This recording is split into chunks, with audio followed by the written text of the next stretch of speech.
अभी मुक्तेश्वरानंद शंकराचार्य सरस्वती के खिलाफ यौन शोषण के मामले में एफआईआर दर्ज करने के कोर्ट ने आदेश जारी किए हैं। ये आदेश आशुतोष ब्रह्मचारी की अर्जी पर आया है और इस पूरे मामले में शंकराचार्य के अधिवक्ता रमेश उपाध्याय ने फैसले पर सवाल खड़े करते हुए आरोप लगाने वाले की भूमिका की जांच की मांग की है। बचाव पक्ष का कहना है कि उसी विषय पर उनकी ओर से परिवाद दाखिल किया गया था, लेकिन सुनवाई नहीं हुई, जहां अधिवक्ता ने हाईकोर्ट जाने का ऐलान किया है। इस साथ ही जरूरत पड़ने पर सुप्रीम कोर्ट का दरवाजा खटखटाने की भी बात कही है। इन दिनों शंकराचार्य अविश्रानंद महाराज जी का मामला तुल पकड़ लिया है। वही बता दें कि लोअर कोर्ट से एक नया आदेश आया है शंकराचार्य पे एफआईआर करने के लिए। इसको लेकर के हम शंकराचार्य के अधिवक्ता रमेश उपाध्याय जी से हैं। आइए मैं जानते हैं, शंकराचार्य पे एक मुकदमा करने का एक आदेश आया है, क्या है?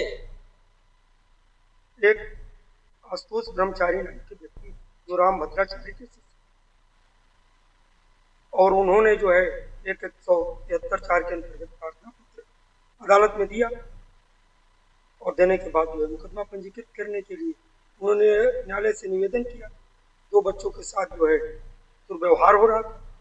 सब उससे पहले एक उन्होंने मुकदमा और किया कि हमारा गला दबा करके शंकराचार्य कोशिश की, हत्या करने की कोशिश की।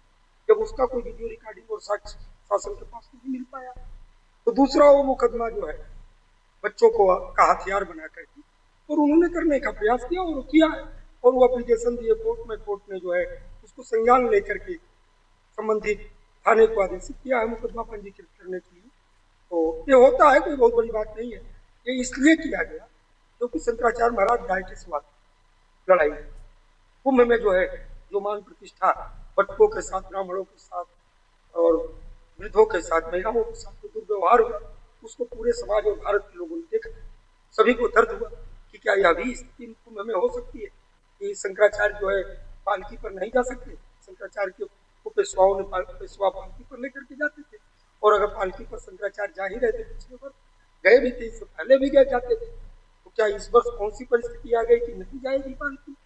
कहीं हो सकता है कि उस समय भी बहुत बड़ी साजिश होगी सरकार की कि पालकी से उतरेंगे और भीड़ में जब जाएंगे सब कुछ लोग, स्वाभाविक होता है कि अपने गुरु को प्रणाम करने के लिए झुकेगा और जो वही झुकेंगे तो उसी में भगदड़ मचेगी। भगदड़ मचने के बाद घटना कर दी जाएगी।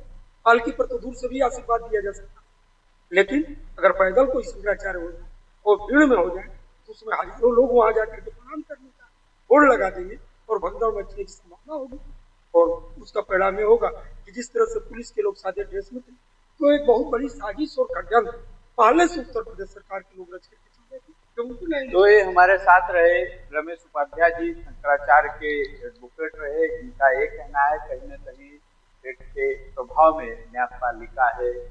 बड़ी सवाल है। अनादि टीवी से अजीत दादा।